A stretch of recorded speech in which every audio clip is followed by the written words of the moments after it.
bá ṣiṣẹ́ àkànníṣe ni. kí ló fẹ́ sọ sọ̀rọ̀ dìbò. Ṣẹ́rí liberation tẹ bẹ̀rẹ̀ yìí, I can remember 4 years or 3 years ago. Ìgbà tọ́rọ̀ yìí bẹ̀rẹ̀ gangan. Tí wọ́n yàn bẹ̀rẹ̀ sí ní criticize ní tí wọ́n yàn ń sọ̀rọ̀. Mo ní ọ̀gbẹ́ni tó dé yìí tó ń sọ gbogbo tó ń sọ̀rọ̀ báyìí. Mo ní at the end of the day, mo ní tá a bá wọ ọ̀rọ̀ yìí máa ní point o. Lóòótọ́ ọ̀rọ̀ náà ní point lé ní nà. Ṣébó náà là ń rí i. Oyè yín ṣébó náà ló ń ṣẹlẹ̀ yìí. Wọ́n ní tí lọ́ bá ń lọ lógún ọdún ọ̀nà ọjọ́ kan ṣoṣo tó máa bá. Òótọ́ ń dé sí àbí òótọ́ ń dé. Ṣùgbọ́n ọmọ èèyàn wọ́n kọ òótọ́. Ọmọ èèyàn kọ òótọ́ gidigidi gan. Nǹkan tèmi kọ̀ rí ni pé gẹ́gẹ́ bí nǹkan tí Bíbélì sọ, ó ní kóhun tó dá wa, ó ní tóhun tó dá wa ló mọ̀ nǹkan tá a fẹ́. Ló mọ̀ nǹkan tá a lè ṣe, ló mọ̀ nǹkan tá a lè ṣe. Sọ́nà tó ti mọ̀ nǹkan tá a fẹ́, tó mọ̀ nǹkan tá a lè ṣe, tó mọ̀ nǹkan tá a lè ṣe. Kí ló dé tẹ́ tó ń sọ pé ká tó máa béèrè nǹkan lọ́wọ́ ẹ̀? Ó ti mọ̀ nǹkan tó máa fún wa. Ó ti mọ̀ nǹkan tó wò ní fún wa. So the only thing láti ṣe ni pé ẹ jẹ́ ká live life wa normal. Ṣùgbọ́n àwa ti wá rí i pé àgàgà nílẹ̀ Yorùbá yìí ní Áfíríkà wa yìí, àwọn pásítọ̀ wa ọba wọn help o. Wọn really help wa rárá. Wọ́n mọ bí a ṣe rí, wọ́n mọ bí ìlú ṣe rí, wọ́n mọ bí gọ́ọ̀mẹ̀ntì ṣe rí. Ọ̀wọ́n náà ló tún. o network yóò dáa. Oya na fras Ezekpo oya. Ọba ẹ káàárọ̀. Ẹ káàbọ̀. Ṣé rí ọba nǹkan tèmi kékeré náà mo fẹ́ sọ. Ṣé rí bó ṣe moderate kìíní yẹn tó lánàá, bó ṣe fine tó lánàá yẹn. Tí wọ́n bá máa wá next time, èmi máa advice yìí pé kọ́ máa mú just me, kọ́ máa fi sáàrin wọn, because ó fẹ́ bí ìgbà kó fẹ́ agenda yìí pé kó dáa kìíní yẹn rú. Tó bá jẹ́ pé bọ̀bọ̀ àlí fàgbà yẹn tí ó ń try láti calm everything down, òun ní ìmọ̀ ó mọ̀ nǹkan tó ń ṣe díẹ̀, ó dẹ̀ mature díẹ̀, but bọ̀bọ̀ just me yẹn agenda yẹn ni pé kó wá da gbogbo ẹ̀rù. Tẹ́ bá rí níjẹrin náà, tẹ́yìn àti tẹ́jọ́ wọ̀ bẹ́ẹ̀ ṣe ń gé lọ́wọ́ ló ń bọ̀ òrùka padà, bẹ́ẹ̀ ṣe ń gé lọ́wọ́ ló ń bọ̀ òrùka padà. Níbi kan ibi tí mo wà gan mo lọ pé ọba máa ní sùúrù fún ọgbọ ilé pé ọba òun fún yàn ní sùúrù, ọba òní ní sùúrù tó bá yẹn fún bẹ́ẹ̀ tí ọba fún láyè pé tó pé ó nímọ̀, ọba wa encourage yẹn tó bá ní brain náà pé jẹ́ kí gbọ́ nǹkan tó fẹ́ sọ náà, if it's something you can tap from. But gbogbo àwọn bó ṣe ń ṣe níjẹrin yẹn wọ́n pé ẹ̀ tún wà patient fún já ṣẹ́rí bọ̀bọ̀ yẹn. tí bá já lánàá yẹn wọ́n á sọ pé mo wà bias. Ìdí tí mo fi já gbogbo wọn papọ̀ nìyẹn.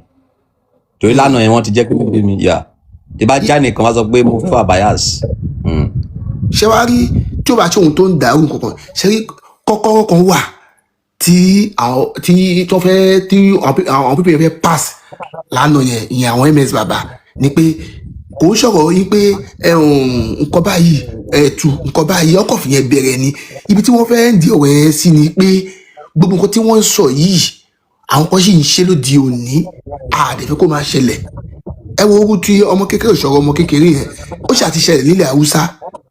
Yerima sínétọ̀ ní Zamfara, tẹ bá rántí ọmọ ṣọmọ 8 years àbí 13 years ọmọ yẹn tó sì ń ṣẹlẹ̀. Wọ́n dẹ̀ láwọn ò fẹ́ ní ilẹ̀ Yorùbá pé ẹ̀yin tẹ́ bá fẹ́ ṣe irú nǹkan báyẹn ẹ jẹ́ kó mọ nílẹ̀ Haúsá, because bó ṣe ń ṣe ní àwọn Arab kìíní náà nìyẹn. Ṣé get? So nǹkan táwọn yẹn tẹ́lá ti sọ ni tẹ́ bá wo nǹkan tí ancestor sọ níjọ́ yẹn, ó ń sọ pé a lè dá wà, kò sí dandan ni pé ká ṣe gbogbo ká ṣe ní wọn. A lè dá wà náà, a lè dá wà. Ẹni tí nǹkan bá ṣe tọ́wọ́ ayé bàbá ikú kan ló ń pààyàn náà náà.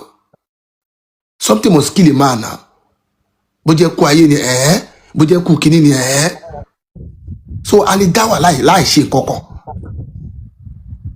So nǹkan tí wọ́n fẹ́ fa èmi bá ọba tẹ́ bá ráyè tó bá yẹ pé wọ́n máa tún padà ṣe kíní yẹn, you just me yẹn kọ́ máa mú wa kíkíní ẹ lè lọ torí bẹ́ẹ̀ ṣe moderate láti bẹ̀rẹ̀ ó ń dùn, ṣé bẹ́ẹ̀ ṣe dákẹ́ báyìí tẹ̀sán kankan mọ́ gbogbo ẹ̀ ó pọ̀ olúkúmuṣu ni kò jẹ́ kí ẹni tí lọ mọ́ dáadáa. Àti gbọ́ ẹ ṣe. King Oríyọmí. Ọba ẹ káàbọ̀ sá, kí lẹ fẹ́ bá wa sọ. Ẹ kú iṣẹ́ àná. Ọlọ́run àtúgbò yín lókè.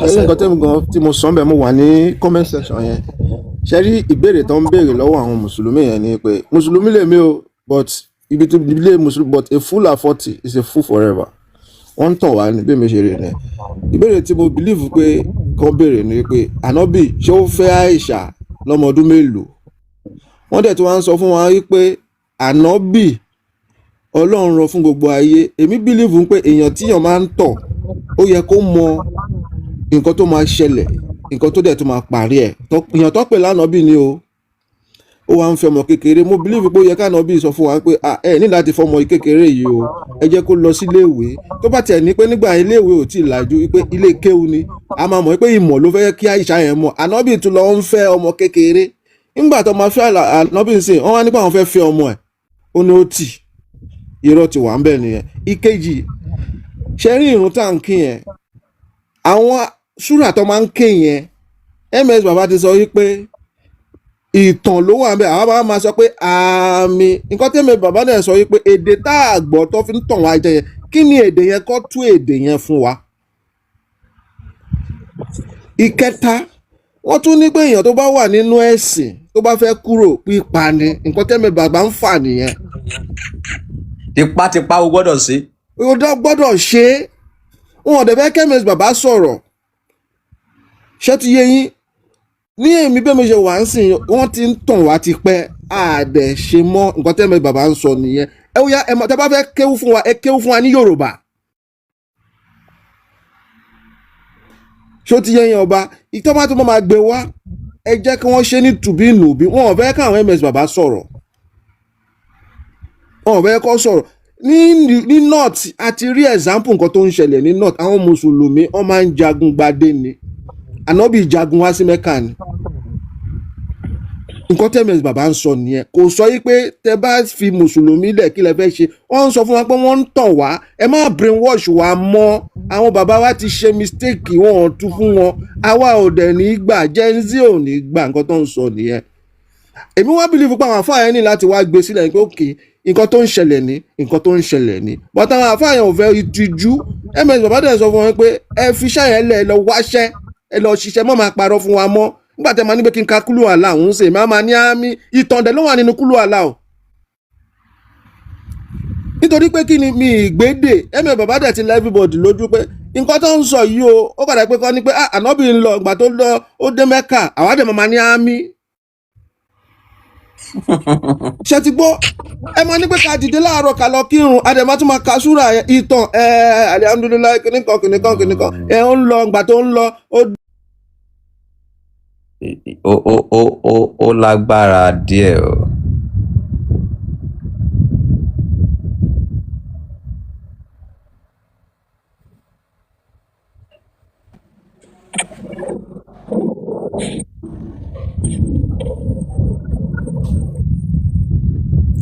Asai.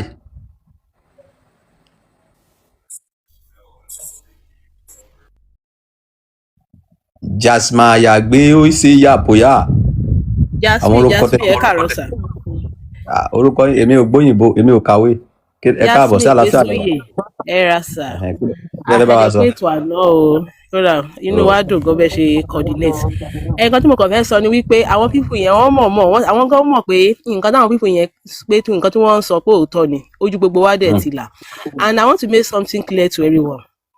Ṣé rí Yahweh àti Allah wọ́n ti like Yahweh nísìnyí wọ́n ti ń bọ ní ọ̀dọ̀ àwọn Hebrew. Yahweh àti Àṣírà jẹ́ goddess river goddess of fertility tó dàbí Yemọja ti wáyé àwọn tí ń bọ wọ́n pọ̀ nígbà tó yá ó ní wọ́n elevate Yahweh náà ara àwọn gods wọn ní Hebrew ni mo ti ṣe gbogbo findings yẹn likewise Allah náà ara àwọn gods wọn tó ti ń bọ ní àárín àwọn ará Kùrẹ́ṣì ìgbà tí Muhammad dé tó lòun prophet ó wá wò pé kí ló ń lè fi kó àwọn people ìjọ o kí ló ń lè fi have control over them ó wá mọ̀ọ́mọ̀ elevate Allah above other gods ó wá mú gbogbo àwọn iṣẹ́ other gods ẹ̀ wọ́n níṣẹ́ tó ń ṣe àwọn míì wà fún fertility àwọn míì bí tiwa bí Ọya Ọbàtálá náà gbogbo àwọn gods oníkálukú wọn ló ní kinní so Allah wá mú gbogbo ẹ̀ ó wá Muhammad wá mú gbogbo characteristics other gods yẹn ó wá kó sínú Allah nǹkan tí àwọn Hebrew náà ṣe nìyẹn wọ́n kó gbogbo characteristics other gods wọ́n kó sínú Yahweh ó ní wọ́n wá wé ó ní irọ́ wá bá wa ṣé kàn dùn mí pé ṣẹ́rí gbogbo ẹ̀sìn yìí culture tiwọn náà ni wọ́n gbé wá fún wa tẹ́ bá wo bí ìran bí ẹ̀sìn yẹn ṣe ń bọ̀ 4th century ó ní wọ́n gbé Christianity lẹ̀ 7th century ó ní wọ́n gbé Islam lẹ̀ tẹ́ bá wo pattern Christianity ó ní àwọn Islam yẹn náà lọ kọ́ wọ́n ti wò dáadáa so gbogbo ẹ̀ political movement ni àwọn ẹ̀sìn yẹn fún political movement ẹ bá wo méjèèjì náà ni àwọn ẹ̀sìn yẹn wọ́n fi ń control àwọn èèyàn ni those religions are meant for conquest wọ́n fi ń gba ilẹ̀ pé ẹ̀sìn yìí ò ẹ gbà o so irọ́ ni gbogbo ẹ̀ bọ́ ìlú tiwọn ó là ń ṣe Yahweh òrìṣà àwọn Hebrew ni wọ́n kàn elevate ẹ̀ ní Allah òrìṣà ilé àwọn Kùrẹ́ṣì ni Muhammad elevate above other gods they are all the same gbogbo bá ṣe ní Ọbàtálá ta ní Èṣù àwọn náà ní lọ́hùn ó làwọn gods yẹn bá òrìṣà Báálì tí wọ́n kàn dé sọ pé Báálì ò forí balẹ̀ ó ṣubú níwájú Dágónì irọ́ ni gbogbo ẹ̀ irọ́ ni kò sí historical evidence tó prove ẹ̀ gbogbo wọ́n ní kí àwọn prophet of Baal kí wọ́n pe iná sọ̀kalẹ̀ wọn rí pé a ti ṣe gbogbo findings yẹn kò sí historical proof for it theological religious write up ni irọ́ ni gbogbo ẹ̀ gbogbo pé wọ́n bí Jésù ní virgin kìnnìkan wọ́n ní kò sí historical evidence for it Jésù resurrect kò sí historical evidence for it àwọn Paul ló ṣiṣẹ́ ti Jésù yẹn ló elevate Jésù náà Paul ló ṣiṣẹ́ yẹn so gbogbo àwọn ẹ̀sìn yẹn Christianity ní kíní irọ́ ni wọ́n ń pa irọ́ ni wọ́n kàn mọ̀mọ́ elevate Yahweh wọ́n mọ̀mọ́ elevate Jésù wọ́n mọ̀mọ́ elevate Allah above other people other existing gods tọ́jọ́ wà ní irọ́ ni so gbogbo wa ní ká jẹ́ kójú wá là o ká jẹ́ àwọn tó bá dẹ̀ kì í ṣe findings àwọn ni wọ́n lè máa gbà ọ̀rọ̀ bírú àwa researcher làwa mo ráyè ó lè tó time ẹ pé mo máa ń take time mi láti máa make research láti jọ́ta ti bẹ̀rẹ̀ lóta ti bẹ̀rẹ̀ ọ̀rọ̀ religion yìí láti last year mo ti make everyday research lórí religion báwo ni Jésù ṣe jẹ́ báwo ni Allah ṣe jẹ́ báwo ni Yahweh ṣe jẹ́ ojoojúmọ́ mo dẹ̀ ti rí adẹ̀ ti rókòdoro kò sí theological kò sí archaeological kò sí historical evidence for all those Yahweh Allah pé they are divine àwọn ṣìgìdì kan ni wọ́n kàn elevate ẹ̀ ni so gbogbo wọn same pattern ni wọ́n kó Christian ló wọ́n kọ́ bẹ̀rẹ̀ ní 4th century kí àwọn Islam náà Muhammad wá wò pé báwo ló ṣe fẹ́ jẹ́ tó náà bá mú láti bí òun náà wá lo pattern Christianity wọ́n jọ elevate àwọn gods yẹn ni so àwa Yorùbá ní ká ṣí ojú wa ká jẹ́ kí ká mọ̀ nǹkan tá à ń ṣe irọ́ ni gbogbo dáhùn pé Jésù yìí Jésù he was a preacher during his lifetime kò mọ̀rọ̀ ẹ̀ ní Jésù báwọn even the Trinity tí wọ́n gbé orúkọ bàbá ọmọ àti ẹ̀mí mímọ́ kò sí Trinity during his lifetime 29,000 years after tí Jésù kú ó ní Constantine Emperor Constantine ló gbé àṣà Trinity wá bàbá ọmọ àti ẹ̀mí mímọ́ ṣẹ́yìn náà rí 29,000 years tí Jésù kú ó ní Constantine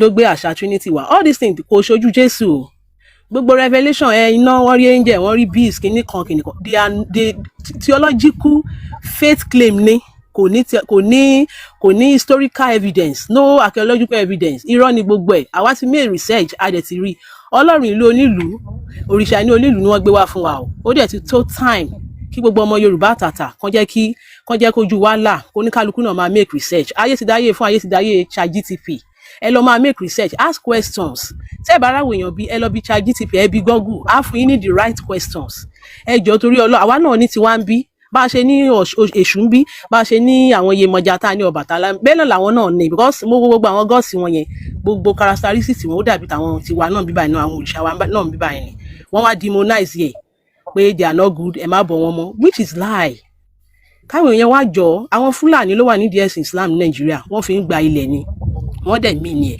sábà wo 1953 Ahmadu Bello ó ní Nigeria will serve as their grandfather's estate tani grandfather wọn Usman Dan Fodio so agenda yẹn ti wà nílẹ̀ for a very long time wọ́n fẹ́ gba Nigeria fún Fúlàní May 23 1953 ó ní Ahmadu Bello sọ pé Nigeria will serve as his grandfather's estate ìyẹn Ahmadu Bello so ìyẹn Usman Dan Fodio agenda yẹn ti wà Yorùbá tó bá ń ṣe àwọn ẹ̀sìn yìí ó kàn ń tanra ẹ̀ ni táwọn bíbí bá ti capture ilẹ̀ yẹn tán ti gbà tán ẹ máa mọ̀ wípé.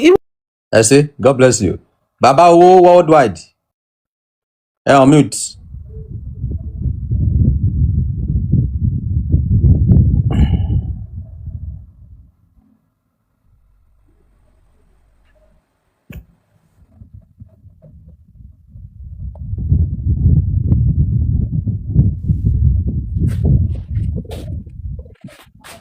ta ni mò ń wò. ọba o àfa àgbàlagbà ẹ káàárọ̀ sá. ẹ káàbọ̀ kílẹ̀ fẹ́ sọ. ìbéèrè ẹyọ kan lèmi tiẹ̀ fẹ́ béèrè kò ju pé debate tó ṣe lánàá kí lẹ rí sí mo fẹ́ gbọ́ nípa nǹkan tẹ́ rí sí because ẹ̀yin ni judge lánàá yẹn. a ti rí kankan sí because kò tí ì lórí kò tí ì nídìí ẹ̀sìn hágìrì ni ẹ̀ tí jẹ́ ká mọ ìdí òtítọ́ ẹ̀ tí jẹ́ ká fìdí òtítọ́ mọ́lẹ̀ ẹ̀sìn hágìrì so ìdí nìyẹn tó ń sọ pé ó máa padà sí debate yẹn but tó bá máa padà sí sódà kan kó àwọn àfáà tó mọ Quran tí kì í ṣe àwọn ẹlẹ́jọ́ wá tí wọ́n mọ nǹkan tí wọ́n gbà so kọ́kọ́ wá so that is it.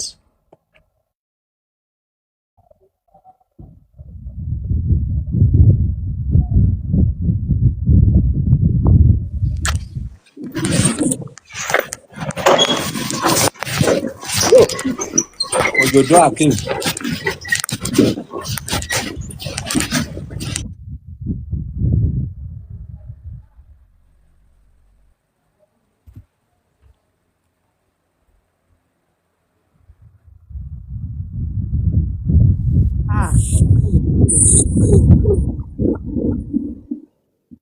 Ọlá.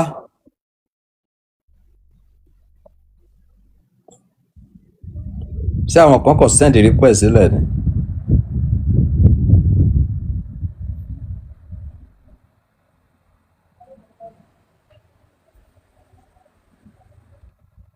Ẹ̀yin èèyàn tẹ́ wà ní comment section ẹ̀ double tap o. Bí ẹ̀ dẹ̀ ṣe double tap yẹn. Ẹ̀ ní gbádùn live yẹn o. Ẹ̀yin tẹ́ wà ní comment section. Ó yẹ kẹ́ máa double tap kẹ́dẹ̀ máa drop gift díẹ̀díẹ̀. Jágún ìdí ọpẹ́. Ẹ káàbọ̀ kí lè fẹ́ bá a sọ. Ọlọ́wà lọ́rẹ̀ mi yín. Àṣẹ. Ní tí fi kú mọ̀ yín báyìí. Kí lè fẹ́ sọ lọ? Nípa debate tán ṣe lánàá yẹn. Òtítọ́ fira ẹ̀ hàn díẹ̀. Nígbà tẹ́ gbé Malamadégún wá tẹ́ gbé wọn sókè pẹ̀lú ṣéèkì kan tó ń sọ pé nínú àdéhùn kan pé Aisha fúnra ẹ̀ fẹnu ara ẹ̀ sọ ṣé Aisha ni àbí ta ló dárúkọ Aisha náà wípé ànábì fẹ́ òun ní ọdún 6 ó dẹ̀ bá òun sùn ní ọdún 10. Ẹni nǹkan ṣẹlẹ̀ sí tí nǹkan ń ṣe ló máa mọ bó ṣe ń ṣe òun lágọ̀ọ́ ara. Ẹ lè wà nísìnyí sọ pé nǹkan ń ṣe kí wọ́n sọ pé àmọ́ mọ bó ṣe ń ṣe yín. Ẹ̀yin lẹ lè sọ bó ṣe ń ṣe yín ní àgọ́ ara. Ẹ rí pé lánàá bẹ́ẹ̀ ní nǹkan ẹyọ kan ká dẹ̀ sọ pé nǹkan tèmi ń ṣe nǹkan tí wọ́n náà ń ṣe dẹ̀ nìyẹn. Kọ́lọ́run ṣàánú wa ni kò sí nǹkan tí ó wà ń bẹ̀ kárí òdodo ọ̀rọ̀ ká sọ. Ẹ kírun ẹ gbàwẹ̀ o bí ẹ má sọ pé táwọn bàbá yín ti báwo náà ṣe jẹ́. Gbogbo nǹkan tẹ́yìn máa fi ṣe tí ó fi ti ìta sí tó ń ṣe lọ́nà ẹ̀tọ́. Gbogbo prógrámù yìí mo máa ń wà níbẹ̀ mo máa ń láìpẹ́ bẹ́ẹ̀ ṣe máa ń ṣe prógrámù yìí tó bá jẹ́ ti Christian lẹ́ mú wá. Hasan. Ẹ káàárọ̀ sà ọba. Ẹ kú àtúntò. Ẹ ti pẹ́ jù kẹ́ tó sọ̀rọ̀ ẹ mọ̀ pé mi ò kí máa dúró mi kì í máa ń máa ń láì kí wọ́n sọ̀rọ̀ sharp sharp mi ò kí máa ń rẹpẹtẹ bẹ́ẹ̀ tẹ́ bá ti wọlé ẹ sọ̀rọ̀ kíá.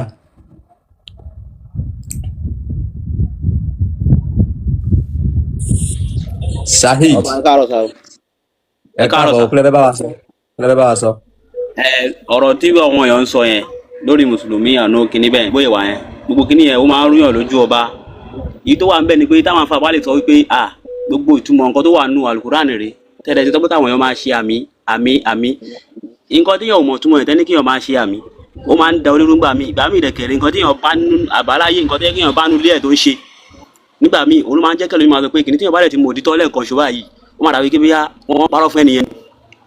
Òkè mo lọ síbi kan lánàá nísìnyí accident ṣẹlẹ̀ ńbẹ̀ mo wá délé mo wá ròyìn pé ìgbà tí mo ń bọ̀ o nǹkan báyìí ló ṣẹlẹ̀ o àwọn èèyàn kan ló rescue mi pé nǹkan báyìí ṣẹlẹ̀ o lápá báyìí ló rescue mi kẹ́ wá sọ pé ìtàn tí mo sọ lánàá yẹn ń sìn nǹkan tó bá ṣẹlẹ̀ lánàá ó ti lọ kẹ́ wá ní kí n ṣe àmì àmọ́ torí bá ìdí ìrí òtítọ́ tẹ́ bá lè sọ pé àwọn àfáà tẹ́ bá pè wọ́n jáde pé kì gbogbo nǹkan tẹ́ ń sọ yìí ṣé òótọ́ ni àbí kò ń ṣe òótọ́ ìtumọ̀ àwọn nǹkan tẹ́ ń sọ fáwọn èèyàn yìí ìtumọ̀ nǹkan tẹ̀ ń sọ fún wọn tẹ́ni pé ẹ lọ ṣe yasin o ẹ lọ sa odidi alukurani ṣé gbogbo nǹkan tó wà nínú alukurani ṣé gbogbo ẹ̀ ní àdúrà ṣé gbogbo nǹkan tó wà nínú alukurani ṣé gbogbo ẹ̀ ní àdúrà ṣé gbogbo nǹkan tó wà. ẹ má sọ̀rọ̀ yín no kì í sẹ́yìn Hasan mo ní wọ́n mute ṣáìdì ẹ má sọ̀rọ̀ yín lọ. mo ń bẹ̀rẹ̀ pé ṣé gbogbo nǹkan tó wà nínú alukuran ṣé gbogbo ẹ̀ ní àdúrà ni tó fi jẹ́ wípé torí bá ń fọyàn àbí tíyàn bá ní ìṣòro kan tíyàn bá ní nǹkan kan báyìí á ní kẹ́ lọ sínú kinní kan ẹ lọ sa báyìí ẹ lọ sa nǹkan báyìí kẹ́ ṣàdúrà kẹ́ gbẹran kẹ́ jẹ sàárà àmọ́ nǹkan tẹ́ ní kẹ́ lọ sọ yẹn tíyàn ò mọ ìtumọ̀ nǹkan yẹn tẹ́ wá ní kíyàn lọ ṣe sàárà ẹ jẹ́ kí Hasan ní dá yín lóhùn ó dà pé àfáà ni Hasan ẹ yà fún wọn lóṣù. ẹ káàárọ̀ ọba mi ò ṣe àfáà o láti lè tèmi mi ò tiẹ̀ mọ̀nà ìmọ̀nà ṣọ́ọ̀ṣì ọlá orúkọ tí mo bá òun ni mò ń tẹ̀lé ó dà àwọn kinní wọn ti ń brainwash wa láti ọjọ́ tó ti pẹ́ ẹ sọ fún wa pé Ọlọ́run gbọ́ gbogbo èdè wáyé tá a lè máa fi èdè tiwa ká máa fi pe Ọlọ́run yẹn kó dẹ̀ máa jẹ́ wa ìyẹn ní ẹlẹ́kejì ń bẹ̀ mo believe pé gbogbo most àwọn àfáà tó wà nílẹ̀ Yorùbá yìí gbogbo wọn pátápátá most wọn ọ̀nà àtijọ́ àti gbogbo wọn ló ń bá káàkiri ok fine orí ń fọ́ wa nílẹ̀ Yorùbá ń sìn ẹni ká lọ káàkiri sí ẹjọ́ ẹ má bínú ọba ẹjọ́ tó lọ́lọ́ ṣé orí fífọ́ yẹn lè lọ.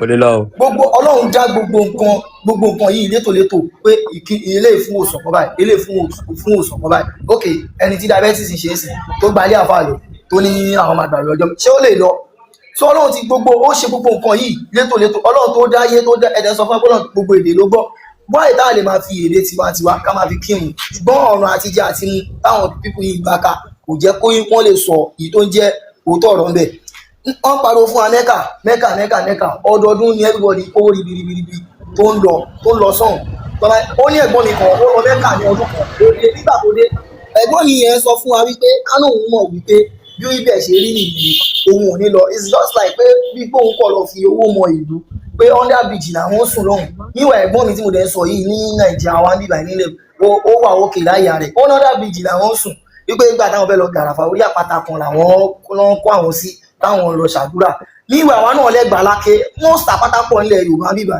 tó jẹ́ pé àìmọye tó bá bọ́ sínú kọ̀rọ̀ yàrá ẹ̀ tó bá pọ̀ lọ́wọ́n ọba with your faith ó máa dá ẹ lóhùn àwọn yẹn ká lọ forí dólẹ̀ níbi kan ká lọ ṣe kinní kan èdè tá a gbọ́ wọ́n ti pè yín wọ́n ti challenge yín ẹ wá sọ ìtumọ̀ èdè yìí fún wa kó yẹ everybody nǹkan tó wà ń bẹ̀ lélẹ̀ ẹ̀ẹ́rẹ́ sì fi sí ọ̀nà náà bíbọ ọmọ ọdún mẹ́wàá sùn ẹni ó wà ń bẹ̀bẹ̀ kí wá ní kókó ẹ̀sìn tẹ́yìn pé ẹ wá lọ gbàṣà lárúbáwá wá fún wa ẹ fi ń tàn wá látijọ́ yìí so ojú everybody dẹ̀ ti là báyìí ẹni tó bá hùn kò gbọ́ ẹni tó bá dẹ̀ hùn kò má gbọ́ ojú everybody ti là kọ́tẹ́mi rí sọ́rọ̀ tó wà ní. ó dáa ó yá bí dọ́là kílẹ̀ fẹ́ bá wa sọ o. Bàbá kábíyèsí ọba orí mi mú. ẹ kú tẹ́. ẹ wá sà. Bàbá ẹ ṣe rí ọ̀rọ̀ kìíní yìí ọ ní nǹkan tí ò le ni nǹkan tí ò bá ti le kò wọ́bẹ̀ ó ti lójú kò possible sí kí n bímọ méjì àbí mo bímọ mẹ́ta kí ọmọ mẹ́ta kọ́ máa ágì lórí èmi tí mo bí wọn kọ́ máa jà lé lórí kí ló ń jà sí gangan nǹkan tó bá ń jà sí tí ẹbí mi bá máa ń sọ fún wọn àbí èèyàn kan bá ń béèrè lọ́wọ́ ní kí báwo làbá yẹn ṣe jẹ́ tó ṣe wá sọ ní pé ká máa lọ sí ibẹ̀ ká máa síbẹ̀ nǹkan tí wọ́n béèrè ó yìí sì nǹkan tó wọ́n léwé èkó ọmọ ẹ̀sìn ń béèrè ókè o ọ̀rọ̀ nípa divorce ẹmọ ní kí láyé sí ní gan divorce wà bí a ti bá ókè nípa divorce nínú àlùkùránì báwo ló ṣe jẹ́ wọ́n ní ọmọ tí ò ti bàlágà tẹ́ bá fẹ́ àbí ọmọ ẹni tó ń ṣe nǹkan oṣù àbí ẹni tó ti lóyún àbí ẹni tó ti lóyún báwo ni divorce ẹ ṣe jẹ́ ọmọ tí ò ti bàlágà tí ẹ fẹ́ tọ́ ní kẹ́ dúró fún wọn oṣù mẹ́ta kí ẹ tó divorce ẹ̀ ìyẹn túmọ̀ sí ní pé ẹ ti bá sùn nìyẹn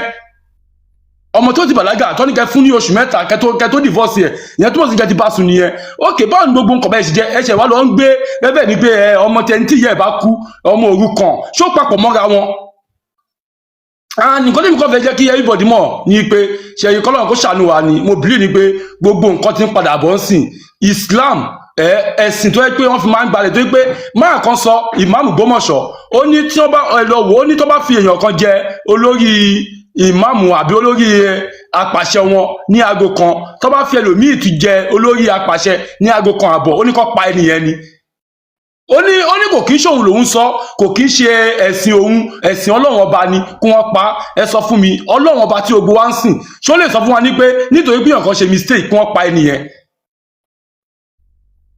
Aisha tẹ́lẹ̀ ń sọ Aisha òun fún ẹ confam táwọn bí o bá tẹ̀lé sọ torí pé ó lè wò ní pé nǹkan tóun ṣe yìí bí àǹkan tìjú ni bí àǹkan tí ẹgbẹ́ lòmí lè máa gbọ́ ni nǹkan tóun ṣe yìí òun lẹ̀ Aisha sọ ní pé ó fẹ́ òun lọ́mọdún 6 ó dẹ̀ bá òun sùn ní ọmọdún 9 ẹ̀yin àfa kan ní ẹ̀yin gbà wọlé ẹ̀yin àfa kan ní ẹ̀yin ò gbà wọlé ẹ sọ fún mi ṣé mùsùlùmí pé méjì ni ẹ̀dẹ̀ máa sọ fún wa ní kẹ́ mùsùlùmí ẹ̀yẹ̀ kan ni tó bá jẹ́ ẹ̀yẹ̀ kan ni tó bá ti di ní pé ibi òótọ́ ọ̀rọ̀ dé ìgbà ẹ̀ máa mọ̀ ní pé mùsùlùmí ẹ̀yẹ̀ kan ni ìsùnmí ọ̀tọ̀ mùsùlùmí ẹ̀kejì. And secondly ó wà ṣé ọ sọ fún wa ní ọba Solomon ṣé ọ sọ fún ẹ̀yin àbọ̀ sọ fún ara lẹ́yìn ní pé tí ẹ bá fẹ́ ṣe Islam ní pé ìjọ tẹ bá bẹ́ẹ̀ ṣe Islam mọ́ ò kí wọ́n pa yín ta ló máa tọjọ́ ọ máa ń wàásù yẹn ní pé Islam tí mo gbé wá fún ẹ yìí o tó bá ti ṣe o tó bá ti gbà mọ́ a máa pa ẹ ní o ìjọ máa wàásù yẹn. wọ́n ti mọ̀ pé àṣírí wọn máa tú ló fà tó fẹ́ fi pa ẹ nìyẹn èsì ló dàbẹ́ tó ṣe awo tó ti mọ síkírìtì wọn tó fẹ́ káṣírí wọn tú. Ẹ máa gbọ́ ọ̀nà tó ìmáàmù ṣé ọ̀fà ni kí ló ń kọ máa yìí mufti ilẹ̀ Yorùbá ó sọ ní pé ó wà nínú àlùkùrán ní pé tẹ́ bá ti fọmọ sílé kéwú ẹgbẹ́ ló máa kọ́ bọ́ ṣe yìnbọn ó ní tẹ́ bá ti fọmọ sílé kéwú ẹgbẹ́ ló máa kọ́ bọ́ ṣe yìnbọn ẹgbẹ́ ló máa kọ́ bọ́ ṣe wẹ̀ bọ́ ṣe ń jagun ẹ sọ fún mi ṣé owó ẹ̀sìn yẹn limu ni ó ní bí pé èèyàn lè ṣe wájú ẹ̀sìn àlàáfíà ṣé ẹ̀sìn àlàáfíà nìyẹn ẹ lọ wo àlùkùránì dáadáa ọkùnrin Muhammadu ó dàbí ẹ má bínú ó dàbí Sunday Igboho ni bí Sunday Igboho bó ṣe ń control ìbọn lórí afẹ́fẹ́ kó wá sọ fún ní kí Ọ̀rúnmìlà ló ń gbébọn léwu lọ́wọ́ kí Sunday Igboho kó ní bóun ṣe dọ̀fẹ́ Ọ̀rúnmìlà ló wá gbóhùn kó lé Muhammadu ṣe ìfẹ́nú ẹ̀ ni nígbà tó bá ẹrú ẹ̀sùn nígbà tó bá ẹrú ìyàwó ẹ̀. ẹ ṣe ojú yín Asade. Ọba ẹ káàárọ̀ ẹ kú iṣẹ́ mi ní addition kan tí mo fẹ́ ṣe bọ̀ kí n tó bẹ̀rẹ̀ pẹ̀lú nǹkan tá mo wà pẹ̀lú láìfù yẹn lánàá nǹkan tí mo wà confused lánàá wọ́n ti ń sọ̀rọ̀ nípa àwọn èèyàn tó naked wọ́n ní àlùjọ̀nù tó naked wọ́n wá wọlé ti Muhammad wọ́n ní right ìkan àdìtì kan ní right wọ́n ní rape so kí ló wá lè máa fa contradiction táwọn àáfàá tún wọ́n ti fún wa ní nǹkan tó ń ṣe already wọ́n ní wọ́n ráìdì ẹ̀ ìkan ní wọ́n rape ẹ̀ wọ́n bá ọkùnrin sùn wọ́n bá Muhammadu sùn ó surprise me that side I'm really surprised kò yẹ kó máa argue lọ ó ti wà glaring nǹkan tá a fẹ́ mú bẹ́ẹ̀ ti wà glaring ẹlẹ́ẹ̀kejì tí mo tún fẹ́ sọ nípa ẹ sọ̀rọ̀ kan sí pé àṣírí àwọn babaláwo náà àwọn oníṣẹ̀ṣe kó máa tú bẹ́ẹ̀ ni lóòótọ́ gbogbo nǹkan nílé ayé báyìí ilé ayé tá a wà yìí àdá dáadáa àdẹ̀dá burúkú inú iṣẹ́ babaláwo àwọn burúkú ti wà bẹ́ẹ̀ náà so I need àti fish wọn out as well so that kò ní máa contradict nǹkan táwọn bàbá wa gbélẹ̀ tẹ́ bá wo nǹkan táwọn bàbá yẹn ṣe lẹ̀ ọba wọ́n ṣe gbogbo nǹkan létòlétò ìdílé Ṣàngó ìdílé Ọya ìdílé Ọbàtálá ìdílé Ọ̀sanyìn àwọn kí ni iṣẹ́ gbogbo àwọn kí ni ó yẹ ká mọ function wọn àwọn bàbá yóò dẹ̀ wàásù fún wa wọn ò ní pé ká gba Ògún gbọ́ wọn ò sọ bẹ́ẹ̀ wọn ò ní ká máa gbàdúrà sí Ògún wọn ò sọ bẹ́ẹ̀ iṣẹ́ Ògún tó wá ṣe ilé ayé ó yàtọ̀ sí iṣẹ́ tí Ṣàngó wá ṣe iṣẹ́ tí Ọ̀ṣun wá ṣe ó yàtọ̀ sí iṣẹ́ tí Ọ̀sanyìn wá ṣe ìdílé Ọ̀sanyìn sì á mọ̀ wọn sí pé ìdílé ẹni tí bóyá orí ń fún ẹ ibi tí o máa lọ they are like doctor ó dàbí hospital bẹ́ẹ̀ ni bẹ́ẹ̀ ṣe rí nígbà àwọn bàbá wa Ọ̀sanyìn iṣẹ́ wọn ni pé they are medicinal practitioners Ògún sì iṣẹ́ Ògún òun ni pé kó jagun iṣẹ́ Ògún òun ni pé kó build the tech. ẹ lọ wàá sọ lè dókòó ní comment section Africa is coming. mo kí gbogbo lé o bá mo kí yẹn ṣe ìlú yóò ní dàrú lágbára Ọlọ́run nǹkan tí mo fẹ́ tó sọ̀rọ̀ yẹn ni pé mo wà níbẹ̀ ní gbogbo àná yẹn ṣùgbọ́n nǹkan tí mo sọ bẹ́ẹ̀ ni pé nígbà tí wọ́n sọ pé àwọn ò gba àṣẹ ti gbé kúrò àwọn àgbà àwọn kan sọ pé àwọn gbadé but àwọn pípé náà lọ gbádìí ti wà àwọn náà gbé di kúrò àwọn. ṣé nǹkan. a ò gbọ́ yín rárá a ò gbọ́ yín ẹ̀tẹ́ bá ti fẹ́ wá sókè ẹ jẹ́ kí kíní clear kì í ṣe pé kẹ́ máa play music níbi tẹ́ bá wà àwọn president wà ń bí governor wà ń bí àwọn èèyàn jàkàjàkà wà bí tó fẹ́ gbọ́ wa wọ́n fẹ́ kẹ́kọ̀ọ́ àmọye tó di president tó di governor tí ó mọ kọ̀ọ̀kan kó tó di president tó di governor so àwọn náà fẹ́ kẹ́kọ̀ọ́ níbí so that bóyá wọ́n lè ronú pọ̀ àdàpọ̀ nínú ìwà wèrè wọn so àwọn èèyàn oríṣiríṣi ló wà ń bí àwọn olówó wà ń bí àwọn tálákà wà ń bí àwọn elébi wà ń bí àwọn ọ̀tọ̀kùlú ìlú wọ́n wà ń bí ẹ jẹ́ kí wọ́n gbọ́ òtítọ́ we are here for reality now so kí ni ojú ìwòye ẹ sórí ọ̀rọ̀ ẹ̀sìn ní Nàìjíríà is it ṣé mùsùlùmí ṣó lè gbé wa délẹ̀ lérí ṣé Christianity ṣó lè gbé wa délẹ̀ lérí ṣé ìṣẹ̀ṣe ṣó lè gbé wa délẹ̀ lérí we are not here for one religion here man okay we are not here for only one religion gbogbo ẹ̀ la máa tú yẹ́bẹ́yẹ́bẹ́ tó bá fẹ́ regulate ìṣẹ̀ṣe dáadáa tí wọ́n bá ní kéèyàn lọ bọ̀gún ìdílé ológun ló yẹ kó lọ tí wọ́n bá ní kéèyàn lọ bọ Ọya ìdílé ọlọ́ya ló yẹ kó lọ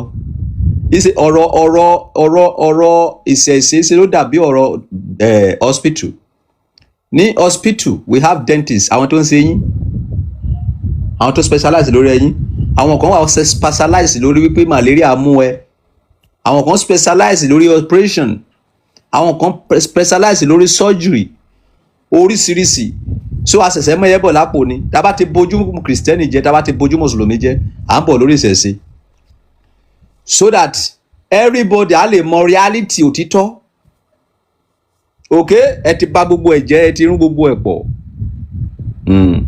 but nígbà tí mi ò tí ì kú nísìnyí ó yẹ kẹ́ ti lọ gbẹ́ mi léèrè o kẹ́ ti máa bọ mí kí n tó kú o because èmi lórí ìṣàtọ́ ránṣẹ́ láti là yín lójú o ó yẹ kẹ́ máa send bí universe kan fún mi sìn o gbogbo àwọn tó jáde nísìnyí tí gbogbo wọn bẹ̀rẹ̀ sí ọ̀dọ̀ mi lẹ́ti gbọ́ o ọ̀dọ̀ mi ló ti bẹ̀rẹ̀ o kò bẹ̀rẹ̀ ní anywhere o èmi ló sáyín o ó yẹ kẹ́ máa bọ mí nísìnyí nígbà tí mo wà láyé o èmi ló já gbogbo yín o ó yẹ kẹ́ ti máa bọ mí nígbà tí mo sì wà láyé nísìnyí o kẹ́ ti máa bọ mí o kẹ́ máa tako lé mi lórí kí Ṣàngó wá pa yín o ẹ má tako lé mi lórí o ẹ wá fẹ́ mi lówó ni o mi ò nídìí epo yín o ok bọ́ ẹ kẹ́ ti máa bọ mí ní sojú mi nísìnyí kẹ́ wá máa béèrè lọ́wọ́ mi pé ọba Solomoni kí ló rí tó fi ṣerú kan báyìí nígbà yẹn we have started this war 2021 ok ẹ wá máa bọ mí nísìnyí o ẹ má tako lé mi lórí sá o ẹ máa gbé fìlà sí mi lórí ẹ máa gbé fìlà sí mi lórí ẹ máa gbé fìlà sí mi lórí can I talk ẹ lè talk níbí yìí ẹ kọ́kọ́ send the gift olówó ló ń talk níbí tálákà kì í talk níbí yìí after tẹ bá talk tán kò ní sí èrè kankan fún mi account number 3400 wàá sóríire ọba Solomon Salaro Asalam 3400 31258 First Bank kó yá máa tẹ̀ síbẹ̀ Olúwayẹmí. Hello ọba. Olúwayẹmí. Ẹ káàárọ̀ sà. Ṣàngó yẹyìn Ọbàtálá yẹyìn Olúwa ló yẹyìn. Wọ́n yẹ èèyàn náà gbogbo ẹ̀ ń yẹ Ògúnyẹmí lọ́fẹ́ sọ mí bọ̀ 9 minutes náà yí padà sí Olúwayẹmí. Ó dákẹ́ lẹ́fẹ́ bá wa sọ. Ìlú Ògún lèmi ti jáde wá. Ó dákẹ́ lẹ́fẹ́ bá wa sọ. Nǹkan tó fẹ́ bá wa sọ ni pé lókè nípasẹ̀ ẹ̀sìn ní Nàìjíríà especially ilẹ̀ Yorùbá.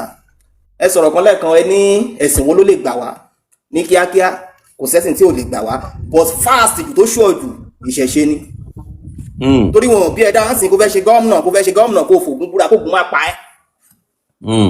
Kó fi Ṣàngó búra kó má pa ẹ́ bọ̀ tó bá fi báìbù tó fi àlùkùránù búra aláàánú ṣe rí báìbù àti kùránù ìtàn ìgbésí àwọn kan ní nílùú kan ayé ọ̀tọ̀ ni tó yàtọ̀ sí ayé tiwa nílẹ̀ Yorùbá nǹkan tọ́lọ́run dápọ̀ gan kò yẹ yín sà à ń ṣe descendants Abraham àti Eve ọ̀tọ̀ láyé wa orí òfẹ́ làwa kan jẹ́ níbi báyìí nípasẹ̀ pé báyìí wọ́n mú Christianity wá bí wọ́n mú Muslim wá bí àwọn òyìnbó kan náà ṣe ń jẹ orí ọ̀fẹ́ Ifá tán wá bí báyìí wá kọ́fà kò yé yín so ọ̀rọ̀ ẹ̀sìn kì í ṣe nǹkan tó yẹ kí everybody máa jà sí ó dàbí language ni tí àwọn kan gbọ́ tí àwọn kan ò gbọ́ Ọlọ́run ló mọ̀ọ́mọ̀ ṣe bẹ́ẹ̀ so nǹkan tí mo fẹ́ sọ ni pé kí everybody kó ṣe kí ni kó gbájúmọ́ tiẹ̀ kí ìjọba tètè bá wọn dá sí torí bó ṣe ń tàn lọ yìí kó má lọ da wàhálà létà. Ìjọba wo ló fẹ́ dá sí ṣebí ìjọba fúnra wọn kì í ṣe Kristẹni wọn kì í ṣe Mùsùlùmí wọn ò lè dá sí tó bá dá sí wọn ò ní dìbò fún wọn ní next time o bẹ́ẹ̀ sì máa jà fún nìyẹn o. tó bá rí bẹ́ẹ̀ kò lè dá sí nǹkan tíjọba bá dá sí pẹ́rín wọn ò ní dìbò fún wọn mọ́ o. Ó yá San. Ọba ẹ ṣé gan nǹkan tí mo fẹ́ sọ ni pé ṣe rí anything ẹ̀sìn To me, I feel like pé wọ́n bẹ̀rù any ẹ̀sìn tó bá ti mú ẹ̀fàyà wá àti ọ̀run, ìjọba ọ̀run àti ẹ̀fàyà. To me, scam ni. Because normal ẹ̀rù ẹ̀fàyà yẹn ló ń ba àwọn èèyàn tí wọ́n fi lè sòótọ́. Because tẹ́ bá wo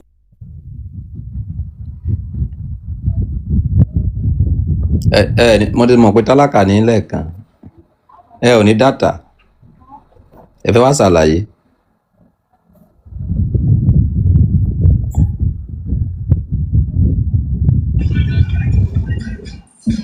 Mọ́táyọ̀. Hello. Jádàánù ta ló ráyè gbogbo sẹpẹtẹ́rì òfin 1 hour mílẹ̀ ṣe rídìrídì ta ló ráyè gbogbo yẹn àwọn aráyè tó bẹ̀rẹ̀ níbí.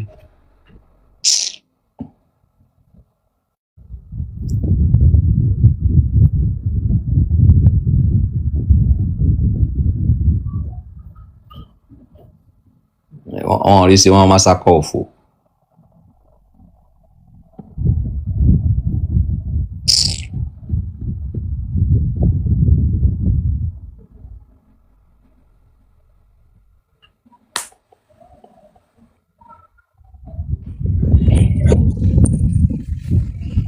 Richmond. Àdìjọ jà mí. Eléyìí o. Kenny Wash. Ọba mo kí yín ẹ káàárọ̀ sà. Ẹ káàbọ̀ sà ò kí ni kílẹ̀ bẹ́ẹ̀ bá wa sọ. Ọ̀rọ̀ lórí program àná mo fẹ́ sọ̀rọ̀ yìí lórí. Ẹ béèrè lọ́wọ́ àfáàyẹ lánàá. Gbàtẹ́ béèrè lọ́wọ́ àfáàyẹ lánàá ẹ béèrè wípé ṣé Ànábì ṣe mistake rí àbí kò ṣe mistake rí. Ó ń sọ pé kò ṣe mistake. At last àfáàyẹ náà ló tún padà ń jára ẹ̀ pé ó tún ṣe mistake. So ẹ̀kọ́ ti fojú mímú hàn lórí nǹkan tó wà nílẹ̀ yìí a dẹ̀ ti rí òtítọ́ nǹkan tẹ́ sọ lánàá pé kálukú ló máa di òtítọ́ mú àwa ti dòtítọ́ mú so nǹkan tẹ́mi kan fẹ́ contribute lé lórí nìyẹn a ti dòtítọ́ mú a dẹ̀ ti mọ nǹkan tó ń lọ so ẹnìkan kan ò lè máa lò àrípo mọ́ so ti yé a ti mọ. o ti wá kùn sọ́wọ́ anybody. Richmond. ẹ káàárọ̀ sá o.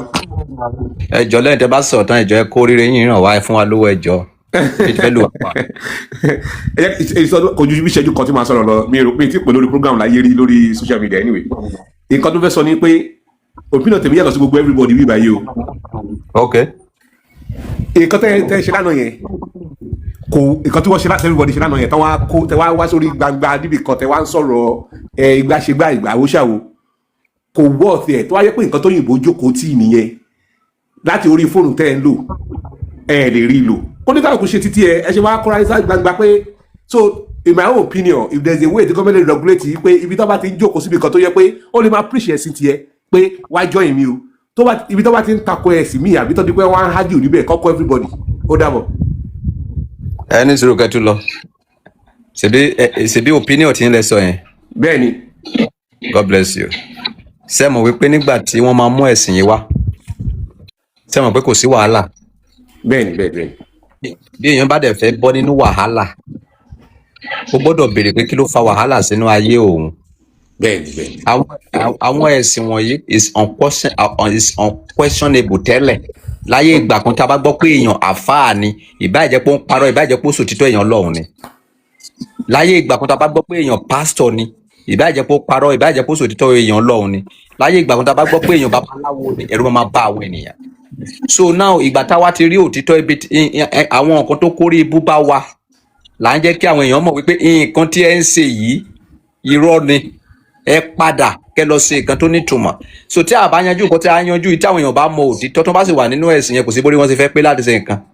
From example yàtọ̀ sí ọ̀rọ̀ ẹ̀sìn gan. ìwé tí ẹ ń kà yìí irú bẹ́ẹ̀ yìí ní ìsìtẹ́ wọ kóòtù yìí ní ìsìbí tó bá béèrè lọ́wọ́ ẹ̀sẹ̀ lè sọ pé graduate nìyí a ò kì í ṣe graduate we are full. Because ìwé tí ẹ lọ kà fún ọdún mẹ́fà ìwé tí ẹ lè kà láàrin ọdún kan ni tó bá yẹ pé èdè ìlú bàbá iná fi kọ́ yín. So gbogbo àwọn kinní wọ̀nyí là ń regulate bọ̀ ká ní pé èdè Yorùbá làwọn òyìnbó fi kọ̀wé ni wọn ò lè ṣèbọn ká ní pé àwọn èdè Yorùbá làwọn òyìnbó tó fi lọ kọ́ gbogbo English tó ń kọ́ yẹn gbogbo èdè gbogbo nǹkan tó ń dìlé ní wọn ò lè ṣe. So gbogbo àwọn kan wọ̀nyí là ń regulate bọ̀ gbogbo nǹkan pátá bó ṣe wọn kó bad èrè wà ń bẹ̀. So ìjọba sọ pé kí ìjọba kó wa àwọn ìjọba fúnra wọn sórí wọn pé tí wọ́n mọ nǹkan tó ń ṣe Okay. Kí ló gbé wọn dé gbogbo wàhálà tó ń ṣe yẹn ṣèbí ẹ̀sìn rárá tí gbogbo wọn ṣe ló kó wọn Mo ló understand sọ but ẹ rí i pé lánàá yẹn eléyìí ò gbà tọ̀hún ò gbà kí là ń sọ gan-an eléyìí nígbà fúnra yín náà. bí a ò ṣe gbà fúnra wa yẹn àwọn tó mọ̀ títọ́ wọn mọ̀ àwọn tó mọ irọ́ wọn mọ̀. Ó dàbọ̀. Bó ṣe rí nìyẹn kóòtù la rí. So why oh God man what we are debating here is more than what you are thinking, eh? We are here for religion, our language, and our education. If we not regulate these three things, kò sí báyìí wá sí fẹ́ dá ní Africa. Religion, education, and language. That is the problem we have in Africa. Okay? And if you don't work on it, if people does not know the reality, no matter how, you will be fooled forever. Where we tabaleri ti religion say, then we go back for our language. Ìjẹ́ ó ní túmọ̀ ká máa sọ Yorùbá, ká máa sọ òyìnbó nílùú wa. Kí la fẹ́ fọ òyìnbó ṣe nílùú wa? Why are you speaking English? Why English? Okay, ìwé wa tẹ́ pè ní education. Education is a legacy. Ṣé nǹkan tó dáa ni kó máa kọ́ yín ní èdè òyìnbó láì jẹ́ wípé ní èdè ìlú ẹ̀ o fẹ́ kọ́ English wọ́n ní kó máa kọ́ lédè òyìnbó o fẹ́ kọ́ mathematics wọ́n ní kó máa kọ́ lédè òyìnbó. Is it polite? Is not a mentality of slavery? Is it a good thing? Mentality of slavery tó ń gbé sí yín lórí òun ló lead yín lọ sí Amẹ́ríkà tẹ́ lọ ń gbàwé ìgbélu tẹ́ máa yọ̀ wípé ẹ ti soríire. Olúfàtẹ́ fi lọ́ ń fọ òbò l'Amẹ́ríkà. No! We need to use our medulla oblongata according to the parameter of molality. Okay? So religion, language, and our education is a fraud. So we need to think very well. We need to think deeply. Okay? Awata wa níbi ya ò kàwé. But ọkàn mi balẹ̀ ju gbogbo tí ń lọ because you don't know what you are doing. Irú èmi sì kẹsì àwọn ọmọ tó sórí láìní mo fẹ́ gba físà mo fẹ́ lọ ṣẹrú nílò òyìnbó èmi king of universe for what? Tí kò bá fẹ́ pa mí kó pa mí sí Nàìjíríà tí kò bá fẹ́ lù mí pa kó lù mí pa síbí. This is my father's land. Okay? You come here now for what? Why?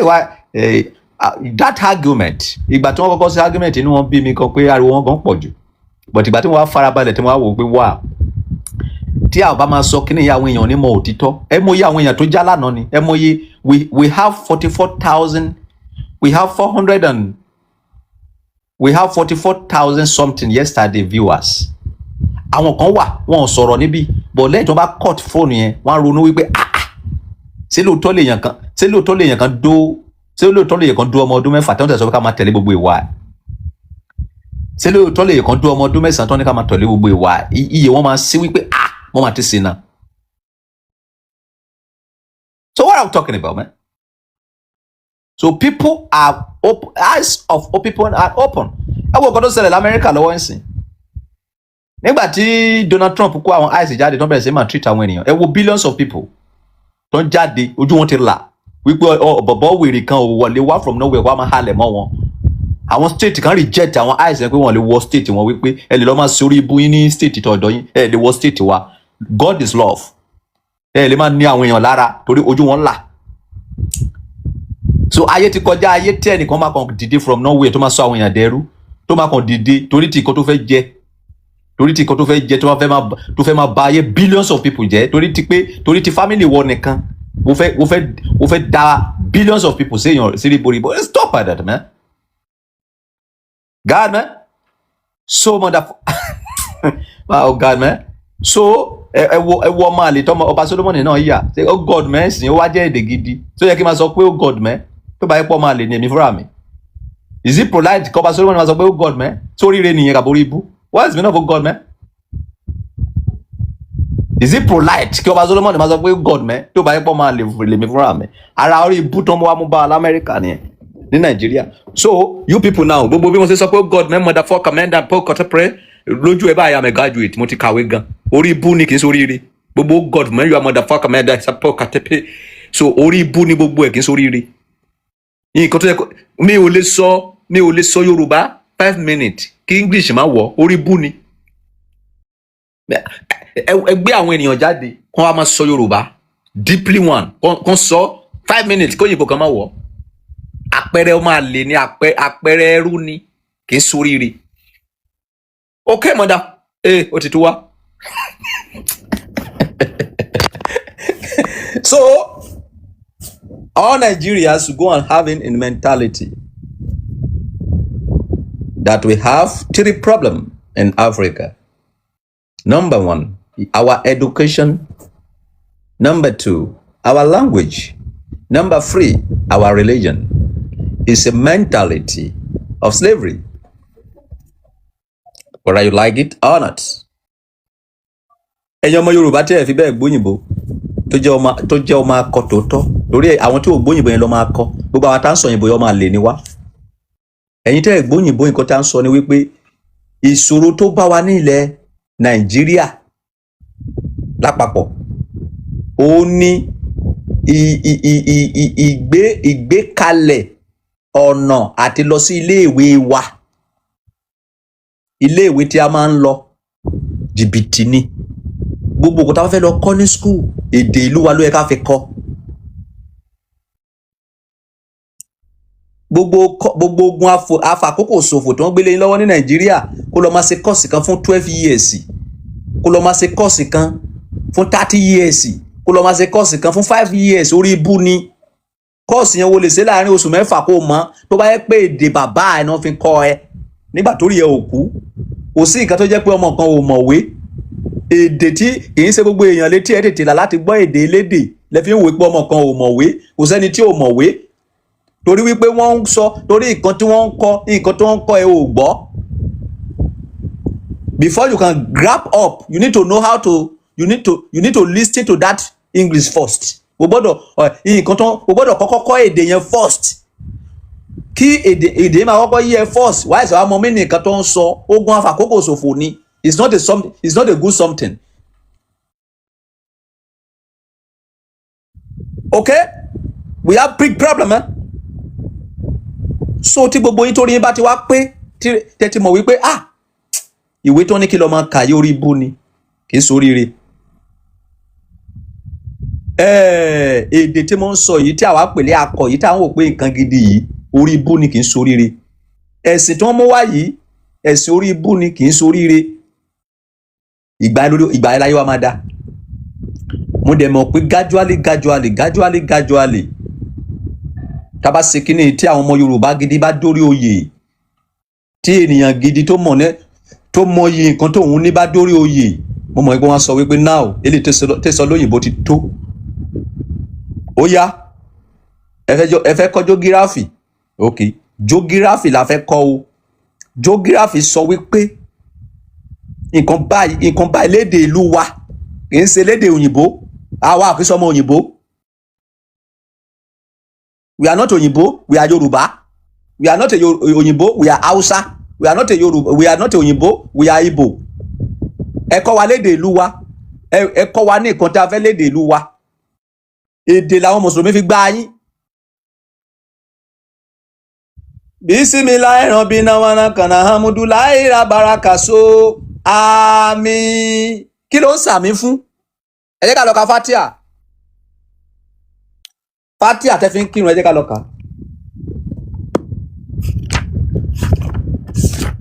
Kọ́rọ̀ mi lè yé yín ẹ jẹ́ ká lọ ka Fatia àti òkú ni wá kì í ṣe èèyàn we are not a human being. Ẹ jẹ́ ká ka Fatia o nǹkan tẹ́ ń kí àmì fún irun tẹ́ lọ ń kí láago 5 àárọ̀ àṣùbà ẹ jẹ́ ká gbọ́. Ní orúkọ Ọlọ́run àjọkẹ́ ayé àṣàkẹ́ ọ̀run àmín. Gbogbo ọpẹ́ ti Ọlọ́run ni olùtọ́jú gbogbo ẹ̀dá àmín. Àjọkẹ́ ayé àṣàkẹ́ ọ̀run àmín. Olùkápá ọjọ́ ìdájọ́ àmín. Ṣé àdúrà rí? Is this prayer? Ìrẹ nìkan ni àwa yóò máa sìn. Ọ̀dọ̀ rẹ nìkan ni àwa yóò máa tọ́ ìrànlọ́wọ́ àmín. Tọ́ wa sí ọ̀nà tààrà àmín. ọ̀nà àwọn ẹni tí ó ṣe ìbalẹ̀ ọkàn fún jíjẹ́ ọ̀nà àwọn tí ó bínú sí ọ bẹ́ẹ̀ ni láì jẹ́ ọ̀nà àwọn tó ṣìnà. Àmín. Kí ló kà? Ó yá ẹ jẹ́ ká tún lọ sí súrà Bákúrà. Nǹkan tó ń wé sínú tírà fún yín tẹ́ ń sanwó ẹ̀rẹ́ o. Ẹ jẹ́ ká lọ sí tírà Bákúrà. Ọlọ́run nìkan ni ó mọ ohun tí ó gbà lérò pẹ̀lú àwọn álífì yìí. Àmín.